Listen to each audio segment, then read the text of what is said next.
Salut à tous, bienvenue encore à ce moment de partage, de conseils et d'orientation. Aujourd'hui, j'aimerais que nous nous penchions sur un sujet qui préoccupe, qui inquiète, que je peux dire qui traumatise beaucoup les parents. Il s'agit de la sexualité de nos enfants. De façon récurrente, ces interrogations viennent: à quel moment il faut permettre à son enfant d'avoir des rapports sexuels? Déjà, ce n'est pas quelque chose que je conseille aux parents, de déterminer l'âge où l'enfant doit avoir des rapports sexuels.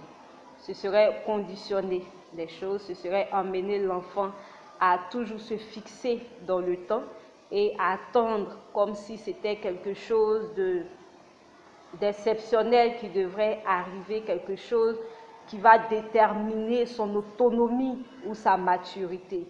Il ne faudrait pas conditionner l'enfant de la sorte.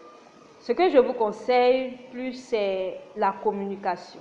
La communication dans chaque vidéo, c'est quelque chose qui revient sur quelque chose sur laquelle j'aimerais que chaque parent puisse vraiment prêter attention. La communication. La communication avec son enfant. Et c'est au travers de cette communication que vous pourrez transmettre cette éducation sexuelle à votre enfant.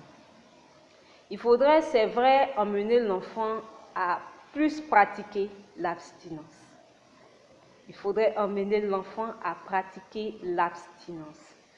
Et cela se fait au travers des communications. Il faudrait avoir une vie, une relation particulière avec son enfant, une relation qui met l'enfant en confiance, qui donne à l'enfant de croire surtout à ce que vous lui dites, que de croire à ce que ses amis ou l'influence de ses amis.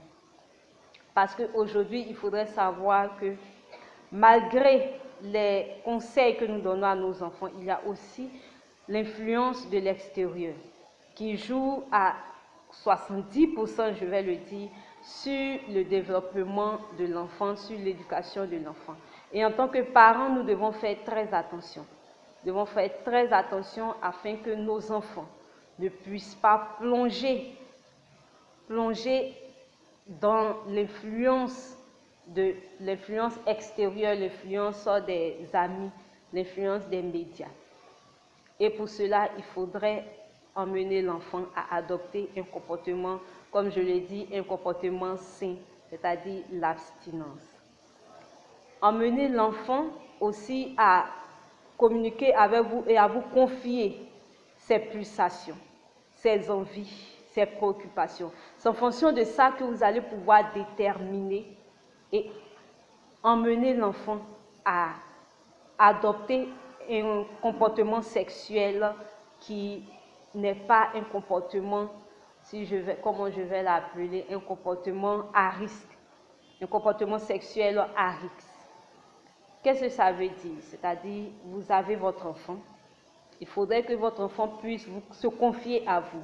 Et c'est en fonction de ça que vous allez pouvoir savoir si l'enfant veut passer à l'acte ou s'abstenir. Au lieu de conditionner l'enfant, lui dire que tu peux avoir des rapports sexuels à partir de 15 ans ou à partir de 18 ans ou à 21 ans, il est préférable de communiquer avec l'enfant, d'avoir une bonne relation avec l'enfant qui va s'ouvrir à vous.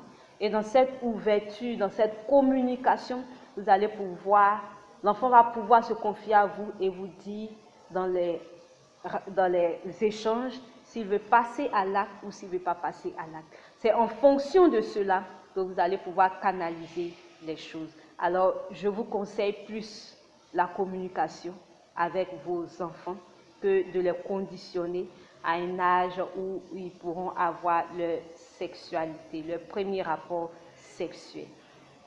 J'espère que cela va servir. Si vous avez d'autres préoccupations, si vous avez pour vous d'autres conseils, d'autres expériences, vous pouvez nous emmener cela afin que nous puissions partager aussi avec les autres.